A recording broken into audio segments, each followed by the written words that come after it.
2024 లేదా 25లో డిగ్రీ లేదా బీటెక్ చదివారా? సాఫ్ట్వేర్ జాబ్ కోసం ఎదురు చూస్తున్నారా? అయితే కోడ్ జ్ఞాన్ 100 డేస్ కోర్సులో చేరండి, జాబ్ సాధించండి. నమస్తే, వెల్కమ్ టు సుమన్ టీవీ. నేను మీ యాంకర్ సరి. ఆగస్ట్ 15 నుంచి 30 వరకు కనుక మనం చూసుకున్నట్లయితే ద్వాదశ రాశుల వారికి ఏ విధంగా ఉండబోతుంది, ఏ సందర్భాల్లో వాళ్ళు జాగ్రత్త పడాల్సిన అవసరం ఉంది, వీటన్నిటి గురించి ఈరోజు మనతో మాట్లాడడానికి వేదిక ఆస్ట్రాలజర్ ఉమా గారు ఉన్నారు. అడిగి తెలుసుకునే ప్రయత్నం చేద్దాం. నమస్కారం ఉమా గారు. నమస్తే అమ్మా. ముందుగా ఆగస్ట్ 15 నుంచి అండ్ అలాగే 30th వరకు కనుక మనం చూసుకున్నట్లయితే ద్వాదశ రాశుల వారికి గ్రహ సంచారం ఏ విధంగా ఉండబోతుందో ఒకసారి దాని గురించి. తప్పకుండా అమ్మా. ఆగస్టు 15 నుంచి 30వ తారీఖు వరకు జరిగే ఆ మార్పులు కానీ ఇవన్నీ అడుగుతున్నారు కాబట్టి ప్రధానంగా మనం బేసిక్ ఇప్పుడు నడిచేటువంటి గ్రహ సంచారం మనం చూస్తే ఈ మిథున రాశిలో ప్రధానంగా గురు శుక్రుల యొక్క కంజంక్షన్ నడుస్తుందండి. గురుడు శుక్రుడు ఇద్దరు కూడా మిథున రాశిలో ఉన్నారు. కర్కాటకంలో రవి బుధులు ఉన్నారు, బుధుడు వక్రించి ఉన్నారు. అయితే ఈ సింహంలో కేతుగ్రహ సంచారం ఉంది, కన్యా రాశిలో కుజగ్రహ సంచారం నడుస్తోంది, కుంభరాశిలో రాహుగ్రహ సంచారం నడుస్తోంది, మీనరాశిలో శని వక్రించి ప్రయాణం చేస్తూ ఉన్నారు.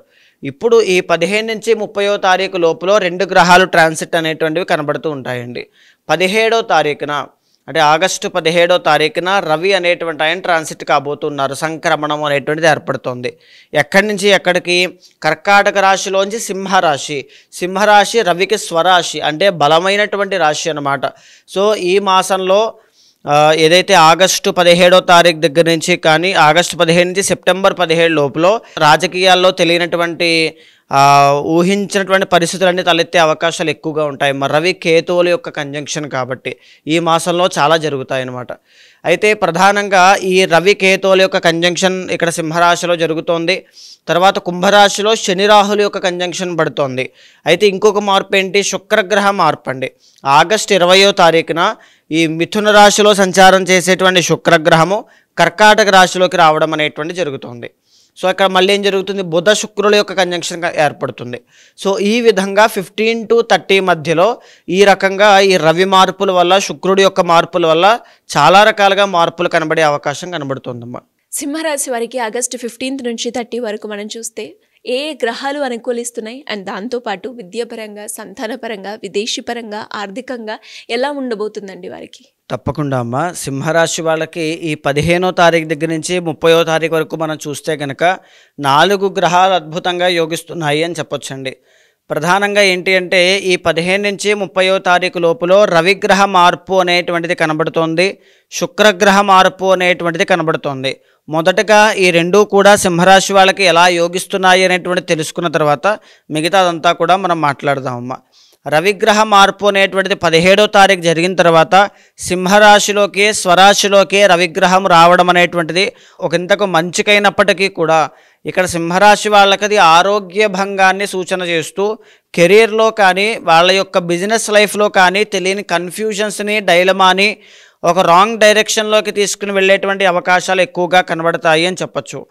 ఇకపోతే లాభంలో వ్యవహారం చేసేటువంటి శుక్రగ్రహ సంచారము 20వ తారీఖు తర్వాత వ్యయంలోకి అంటే కర్కాటక రాశిలోకి సంచారం చేసిన తర్వాత వీళ్ళకి అది కూడా శుక్రబలం కలిగే ఉంటుంది, కానీ శుక్రబలం ఎక్కడా కూడా వీక్ అవ్వడం లేదు.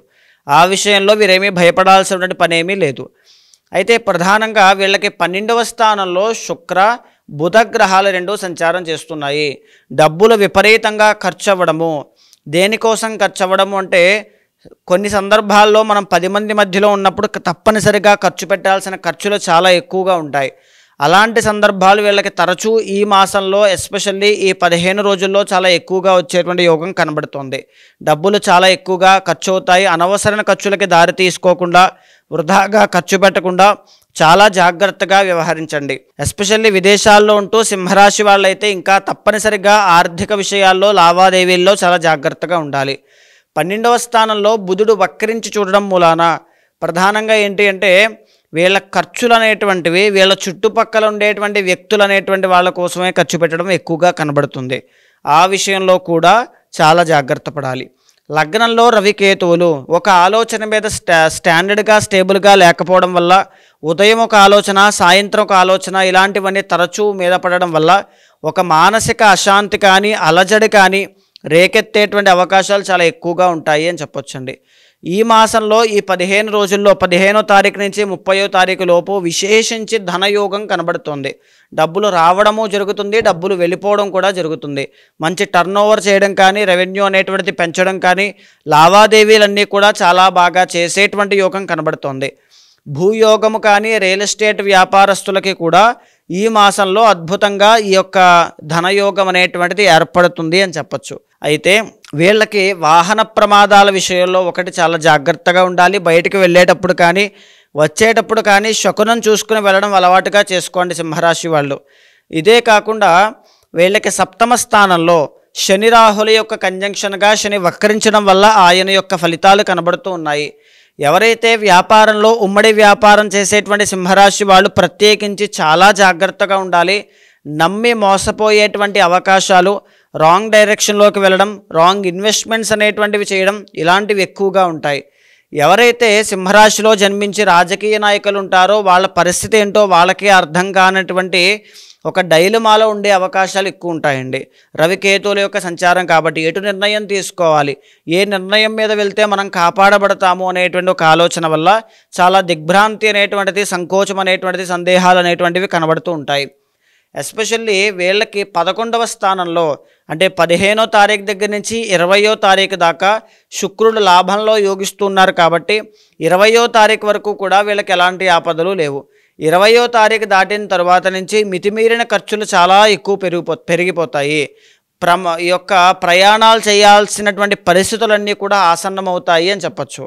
అయితే కన్యారాశిలో కుజుడు సంచారం చేస్తూ అది 2వ స్థానం అవడం మూలాన విద్యార్థులు, ఎస్పెషల్లీ కాంపిటేటివ్ ఎగ్జామ్స్కి ప్రిపేర్ అయ్యేటువంటి విద్యార్థులు ప్రత్యేకమైనటువంటి శ్రద్ధ ఈ మాసంలో తీసుకోవాలి. సో గ్రహ సంచారాలన్నీ గమనించిన తర్వాత ఈ 15 రోజుల్లో జరిగేటువంటి మార్పులకి తావివ్వకుండా ప్రశాంతమైన జీవితాన్ని గడపడానికి ప్రయత్నం చేయండి. కెరీర్లో అప్స్ అండ్ డౌన్స్ అనేటువంటివి లేకుండా, ఈ రవికేతువుల యొక్క ట్రాన్సిట్ అనేటువంటిది ఇబ్బంది పెట్టకుండా, ఈ లిటిగేషన్స్ కానీ లీగల్ యాక్షన్స్ అనేటువంటివి మీదకి రాకుండా కాపాడడానికి ఒక రక్షా కవచంలా పనిచేయడానికి శ్రీ రుద్ర కవచము అనేటువంటి దాన్ని పారాయణ చేయడం చాలా బాగా పనిచేస్తుంది. ప్రతి శుక్రవారము అమ్మవారికి కుంకుమార్చన అనేటువంటిది చేయించండి. ఇంకా చెప్పాలి అంటే కాలభైరవుడి యొక్క ఆరాధన ఈ 15 రోజుల్లో అద్భుతమైన రక్షగా మిమ్మల్ని ఎప్పుడూ కాపాడుతూ ఉంటుంది. మరి ఎలా ఉమ్మగారు మీరు అన్నట్టుగానే ఇంకా ఎవరికైనా కూడా ఇంటర్నల్గా వారు ఏదైతే బాధపడుతున్నారో లేదంటే సమస్యలు ఎదుర్కొంటున్నారో వాటికి పూజ వేలో కనుక ఎవరైనా కూడా పరిష్కారం చేసుకోవాలి అన్నప్పుడు మిమ్మల్ని అప్రోచ్ అవ్వాలి అంటే ఏ విధంగా ఉంటుందంటారు? తప్పకుండా అండి. అంటే ఇక్కడ మనం మాట్లాడుకునేటువంటి గోచార అంశం అండి. చాలామందికి పర్సనల్ చార్ట్ బలంగా ఉంటుంది, జన్మకుండలి నవాంశ దశాంశ బలంగా ఉంటాయి. అప్పుడు వాళ్ళు ఎంత వచ్చినా సరే ఆ స్ట్రాంగ్ మైండ్ సెట్ కానీ ఆ సంకల్ప శక్తి బలంగా ఉండడం కానీ మనం చూస్తూ ఉంటాం. నా దగ్గరికి ఎవరైనా సరే జాతకానికి రావాలి అనుకున్నప్పుడు, చూపించుకోవాలనుకుంటున్నప్పుడు కింద కనిపించే నెంబర్కి కాల్ చేస్తే మా వాళ్ళు మీకు పూర్తి వివరాలు అందిస్తారు. తప్పకుండా మీ యొక్క జాతకాన్ని చూసి విశ్లేషించిన తర్వాత గోచారంతో దాన్ని సమన్వయం చేస్తూ తగినటువంటి పరిహారములు మీతో ఆచరింపచేస్తూ ఒక గైడెన్స్ నా ఆధ్వర్యంలో మీకు గైడెన్స్ ఇస్తూ ఎప్పుడు ఎలా ఏ విషయంలో జాగ్రత్త పడాలో తప్పకుండా మీకు వివరిస్తాను. థ్యాంక్ యూ అమ్మగారు. Thank you so much. నమస్తే అమ్మా.